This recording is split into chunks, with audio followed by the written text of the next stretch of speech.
Dun, dun, dun, dun, dun, dun, dun, dun, dun, dun, dun, dun, dun, dun, dun, dun, dun, dun, dun. Shh, dun, shh, dun, dun, dun, dun. Dun, dun, dun, dun, dun. Dun, dun, dun, dun, dun.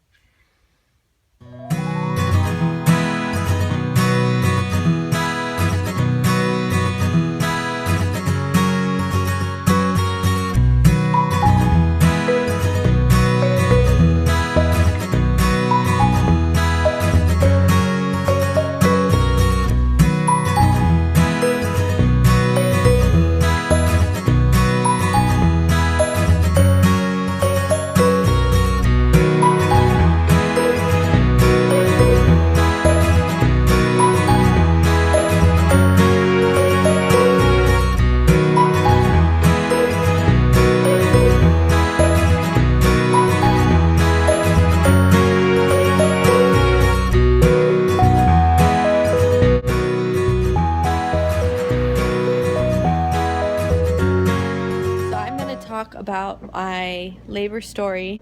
So on the 23rd, my husband dropped me off at my parents' house. I decided to walk up and down my grandparents' steps for 10 minutes and then ended up going out with his mother, my husband's mom, to lunch. Kinda on the way there was having a little bit of cramping, more than normal. When I got to my mom's house again, sat down, and as I was sitting, I felt more cramping, and then I kind of felt like I was peeing in my pants. Online it says to squat, go in the squatting position, and then kind of cough, and if like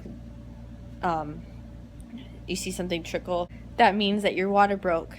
And I did that, and obviously trickling, and sure enough, more trickling. Drove to the hospital, got to the hospital. Sure enough, it was amniotic fluid when I was 4 centimeters, and I was terrified about the epidural. I thought it was gonna hurt. It felt like a little pinch, and then it just nothing. I definitely could have gone longer without getting the epidural, but it was stretching to my... Why are you shaking your head? You're wrong, epidural. It's laughing. Why are you laughing? I'm remembering all this. So 2 hours after, supposedly around then, they started the Pitocin, and 30 minutes. for like 30 minutes. Am I filming you? Yeah. For like 30 minutes, and then the nurse was like, oh, we need to stop it because I was contracting way too much, which was awesome. After a while, she checked me, and I think I was a 9, right? Yeah, you're like a 9. I was a 9, and then like an hour later, right? 4 in the morning. It's like 4 in the morning, I was a 9. 6 o'clock, so 6:15. Yeah, and then she checked me because she wanted to be there. She checked me, and I was a 10, and then it was just like, I thought like when you're a 10, baby's like coming, but it takes a while and a lot of pushing, which nobody ever told me. The pushing wears the crap out of you. You're so tired. I was exhausted. Finally, my doctor came in, and then she was born. And yeah, that's basically the labor story. My husband's gonna talk about his thoughts. So, go ahead. I would just say be prepared to spend a couple days there and not to sleep. It just happened to be that on Tuesday morning I went and worked a full day, and then of course at 4:30 my wife called and said that it was her water had broken. So then I went straight to the hospital from work. Be prepared to spend 2 or 3 days awake and only sleep maybe an hour or two. You literally get everything quiet, you lay your head down, either someone will come in, or baby will start crying, or your wife needs to use the restroom and you gotta help her to the restroom.